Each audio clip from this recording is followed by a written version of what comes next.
देख लीजिए। हम लोग कहने कि यही दान अपने देश में सैनिकों के लिए क्यों नहीं होता है, यही दान अपने देश में हमला होता है, सैनिकों के लिए क्यों करेंगे। हम जो है हक के खिलाफ है, हक के खिलाफ नहीं जाते।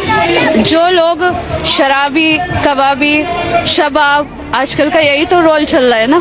सैनिक थोड़ी ना ये सब करते हैं। सैनिक कर रहे हैं कि क्या कर रहे हैं हमें तो पता नहीं। सैनिकों देश के सैनिक जो सुरक्षा कर रहे हैं बॉर्डर पे बैठ यहाँ हमारे शिया के सैनिकों के लिए नहीं हो रहा है ये कुछ, जो कुछ हो रहा है यहाँ पे हो रहा है ईरान के लिए, ईरान के लिए हो रहा है, जन्नतुल बकी के लिए हो रही है ये सारी बातें। तो सैनिक भी इम्पोर्टेंट है इस देश। इस टाइम सैनिक इम्पोर्टेंट।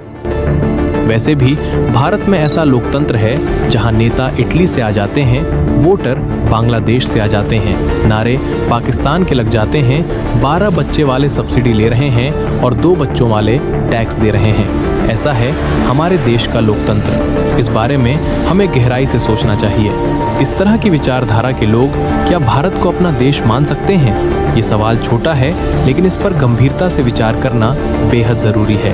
देश के कुछ विशेष समुदाय के कुछ लोग किस दिशा में जा रहे हैं ये नहीं पता है। अभी हाल ही में हैदराबाद में एक महिला पकड़ी गई जो पाकिस्तानी ISIS की एजेंट थी और ये वहाँ की लोकल महिलाओं को ISIS में एंट्री के लिए तैयार कर रही थी, ग्रुपिंग कर रही थी। एक बड़ी घटना जो कुछ साल पहले हुई थी, पुलवामा अटैक, जिसमें हमारे देश के बहुत से जवान मारे गए थे। उस समय कुछ राजनीतिक पार्टियां एवं कुछ सेकुलर लोग पूछते थे कि भाई इतना RDX कहां से आया। कुछ लोग तो इसमें सरकार की मिलीभगत का भी आरोप लगाते हैं, लेकिन उन्हें हाल ही में हुई कुछ घटनाओं से सूचना लेनी चाहिए कि RDX कहां से आ रहा है। जून 2025 की उस घटना को याद कीजिए जब फरीदाबाद में 2 डॉक्टरों के घर से कुल 2900 किलोग्राम RDX बरामद हुआ था। इतनी मात्रा में विस्फोटक मिलने के बाद भी कुछ दिन बाद ही दिल्ली के लाल किले के सामने एक कार में भीषण विस्फोट होता है। आतंक की घटना को आतंकियों द्वारा अंजाम दिया जाता है।